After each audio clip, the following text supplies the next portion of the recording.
JP astro ലൈഫിലേക്ക് എല്ലാവർക്കും സ്വാഗതം. ഇന്നത്തെ വീഡിയോ ഗുളികനെക്കുറിച്ചാണ്.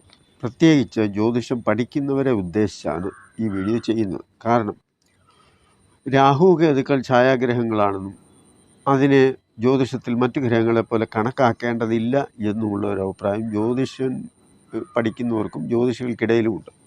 അതുപോലെ തന്നെ മറ്റുള്ള ഒരു കാര്യമാണ് ഈ ഗുളികനെ സംബന്ധിച്ചിടത്തോളം എന്താണ്, അതൊരു അപ്രധാനമായ ഘടകമാണ്, അതിനെക്കുറിച്ച് ചിന്തിക്കേണ്ടതില്ല എന്ന് വിചാരിക്കുന്ന ഒരു വിഭാഗം ജ്യോതിഷന്മാരുണ്ട്.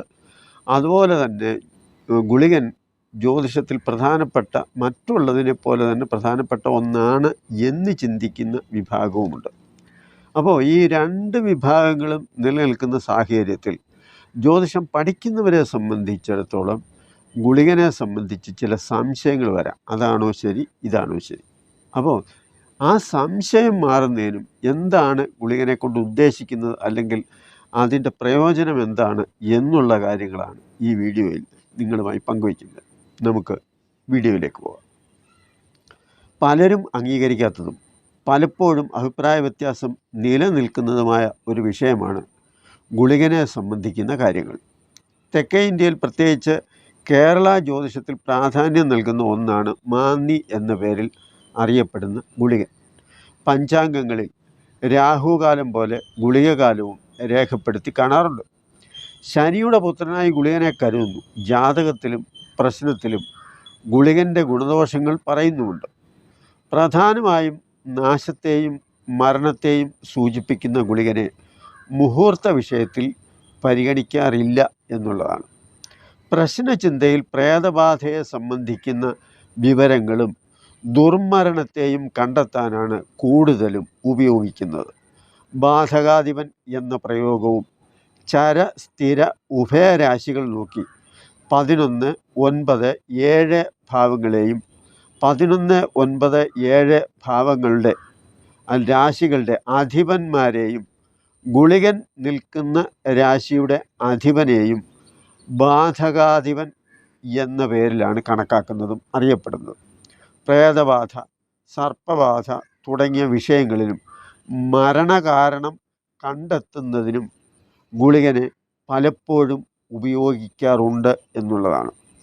ഗോളം, ഗണിതം, ജാതകം, മുഹൂർത്തം, പ്രശ്നം, നിമിത്തം, ഇങ്ങനെ 6 ഭാഗമായി ജ്യോതിഷത്തെ തരം തിരിച്ചു നോക്കുമ്പോൾ നിമിത്തം, പ്രശ്നം എന്നീ 2 ഭാഗങ്ങൾക്ക് ഏറ്റവും കൂടുതൽ പ്രാധാന്യം നൽകിയതും പ്രശ്നചിന്തയെ സംബന്ധിക്കുന്ന കാര്യത്തിൽ വളരെയേറെ കണ്ടെത്തലുകൾ നടത്തിയതും ഏറ്റവും കൂടുതൽ പ്രചാരവും പ്രാധാന്യവും ലഭിച്ചതും കേരളത്തിലാണ് എന്ന് പറയേണ്ടി വരും.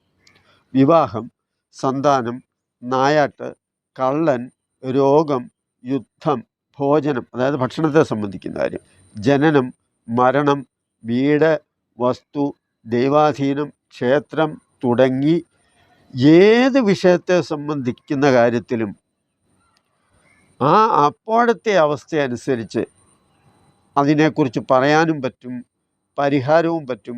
ഗുണമായാലും ദോഷമായാലും അതിൻ്റെ കാരണം കണ്ടെത്താനും സാധിക്കുന്നു എന്നുള്ളതാണ് പ്രശ്നത്തിൻ്റെ പ്രാധാന്യം.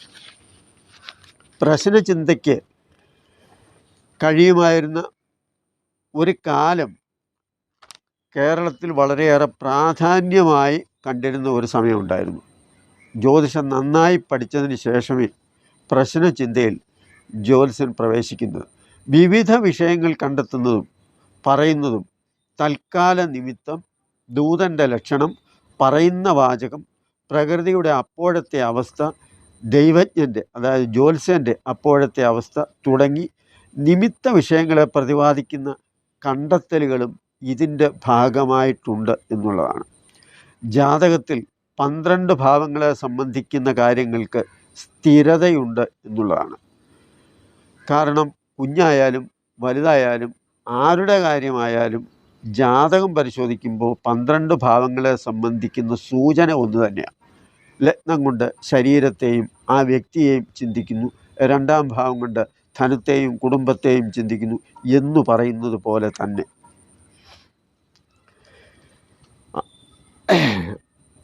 എന്നാൽ പ്രശ്നചിന്തയിലെ വിഷയം പരസ്പരം ബന്ധമില്ലാത്ത വിഷയം ആയിരിക്കും എന്നുള്ളതാണ്. വിവാഹം, യുദ്ധം, ഭോജനം, മൈഥുനം, രോഗം, സന്താനം തുടങ്ങി ഓരോ വിഷയങ്ങളും വ്യത്യസ്തമാകുമ്പോൾ ഓരോ ഭാവങ്ങൾ തരുന്ന സൂചനയും വ്യത്യസ്തമായിരിക്കും എന്നുള്ളതാണ് അതിനകത്ത് ഏറ്റവും പ്രധാനപ്പെട്ട കാര്യം. രോഗപ്രശ്നത്തിൽ ലഗ്നം വൈദ്യനെ അല്ലെങ്കിൽ ഡോക്ടറെ സൂചിപ്പിക്കുമ്പോൾ ദേവപ്രശ്നത്തിൽ ബിംബവും ദേവസ്ഥാനവും ദേവൻ്റെ സാന്നിധ്യത്തെയുമാണ് സൂചിപ്പിക്കുന്നത്. വ്യത്യസ്തമായ വിഷയങ്ങൾ വരുമ്പോൾ ഓരോന്നിനും സഹായകരമായ നിമിത്തങ്ങളെയും കണ്ടെത്തലുകളെയും അനുസരിച്ച് അപ്പോഴുള്ള ഗുണദോഷം പറയുന്നതിനെ സംബന്ധിച്ച് പ്രശ്നമാർഗം എന്ന ഗ്രന്ഥം തന്നെ ഉണ്ടായതും പിന്നീട് പ്രസിദ്ധമായ മലയാള ഭാഷയിലെ പ്രശ്നരീതി എന്ന ഗ്രന്ഥം ഉണ്ടായതും കേരളത്തിലാണ് എന്നുള്ളതാണ്. വളരെ പ്രസിദ്ധമായ പ്രശ്നമാർഗം സംസ്കൃതത്തിൽ എഴുതപ്പെട്ടപ്പോൾ അല്ലെങ്കിൽ രൂപം പ്രാപിച്ചപ്പോൾ മലയാളത്തിൽ എഴുതപ്പെട്ട ഗ്രന്ഥമാണ് പ്രശ്നരീതി എന്നുള്ളതാണ്. ജാതകം കൊണ്ട് കണ്ടെത്താൻ കഴിയാത്ത പല കാര്യങ്ങളും പ്രശ്നത്തിൽ കണ്ടെത്താൻ കഴിയും എന്നുള്ളത് ഒരു വസ്തുതയാണ്. ജാതകത്തിൽ ജനനസമയം പ്രാധാന്യം അർഹിക്കുന്നത് പോലെ പ്രശ്നത്തിന് ദൈവജ്ഞനെ കാണുന്ന സമയം, അപ്പോഴത്തെ നിമിത്തം, ആ സമയത്തെ ഗ്രഹനില, ഇങ്ങനെ പല ഘടകങ്ങളെയും അറിഞ്ഞ് വിദഗ്ധനായ ഊഹാപോഹപടു ആയിരിക്കണം ജ്യോത്സ്യൻ എന്നാണ് പറയുന്നത്. അങ്ങനെയുള്ളയാൾ പറയുന്നതും ശരിയായിരിക്കും എന്നുള്ളതാണ്.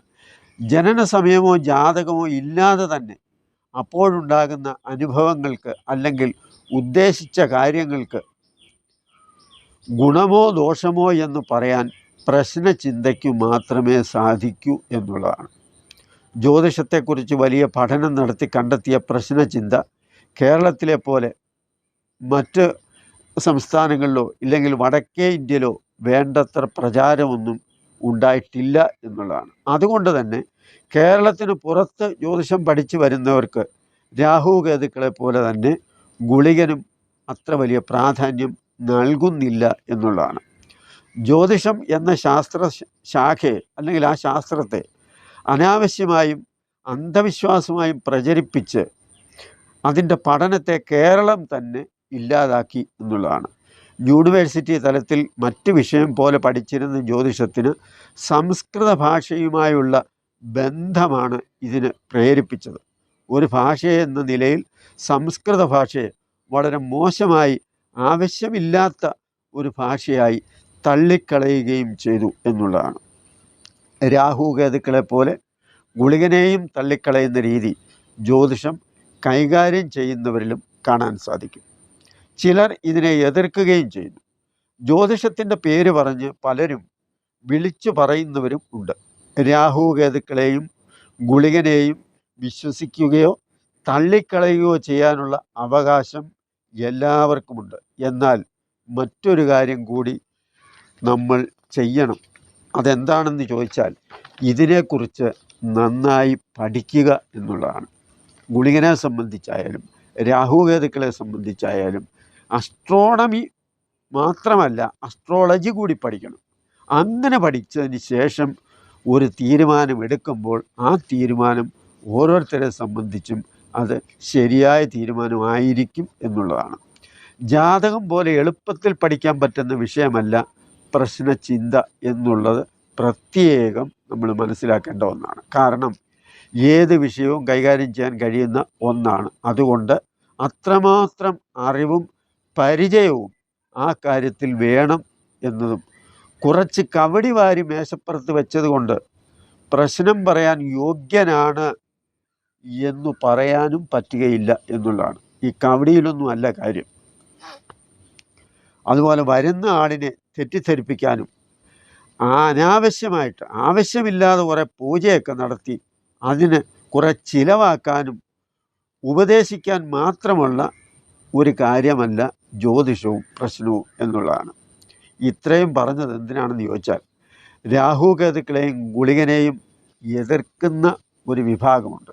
അവർ ഇതിനെക്കുറിച്ച് നന്നായി പഠിച്ച് വിലയിരുത്തട്ടെ എന്ന് ഉദ്ദേശിച്ച് മാത്രമാണ്. അതുപോലെ തന്നെ ജ്യോതിഷം പഠിക്കുന്ന നിങ്ങളും, ജ്യോതിഷം പഠിക്കുന്നവരായാലും ജ്യോതിഷത്തെക്കുറിച്ച് അറിയണമെന്ന് ആഗ്രഹിക്കുന്നവരായാലും ഈ വിഷയത്തെ സംബന്ധിച്ച് ആഴത്തിൽ പഠിക്കുക എന്നുള്ളതാണ്. അതിൻ്റെ ഫലത്തെ സംബന്ധിച്ചും ഗുളികൻ്റെ ഓരോ ഭാവത്തിൽ അല്ലെങ്കിൽ ഓരോ രാശികളിൽ വരുമ്പോൾ അത് എന്തിനെയൊക്കെ സൂചിപ്പിക്കുന്നു എന്നതിനെ സംബന്ധിച്ചും അടുത്ത വീഡിയോയിൽ തന്നെ നിങ്ങളോട് പറയുന്നതായിരിക്കും. ഈ വീഡിയോ നിങ്ങൾക്ക് ഇഷ്ടപ്പെട്ടെങ്കിൽ അത് നിങ്ങളെപ്പോലെ പഠിക്കുന്ന മറ്റുള്ളവർക്കും ഉപകാരം ചെയ്യാൻ വേണ്ടി പ്രേരിപ്പിക്കുക. നന്ദി, നമസ്കാരം.